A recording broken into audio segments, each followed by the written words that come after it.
ఎప్పటికప్పుడు ఏదో ఒక వివాదంలో ఇరుక్కుని తన పేరుని వార్తల్లో నిలిచేలా చూసుకుంటూ ఉంటుంది బాలీవుడ్ బ్యూటీ కంగనా రనౌత్.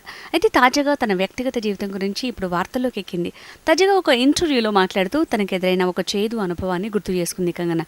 కంగనా స్విట్జర్లాండ్లో ఒంటరిగా ప్రయాణం చేస్తుండగా విలువైన తన వస్తువుల్ని ఎవరో దొంగిలించారని, అది యూరోప్లో ఉండే చెడు వైపు చూపిస్తుందని కామెంట్లు చేసింది కంగనా.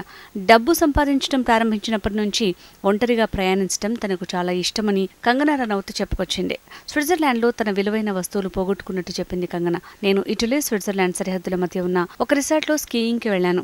అక్కడ ఒక పాఠశాల కూడా ఉంది. పిల్లలు రహస్యంగా నివసిస్తున్నారు అని చెప్పింది కంగనా. నేను రైలు ఎక్కి అక్కడి నుంచి బయలుదేరిపోవాలని నిర్ణయించుకున్నాను.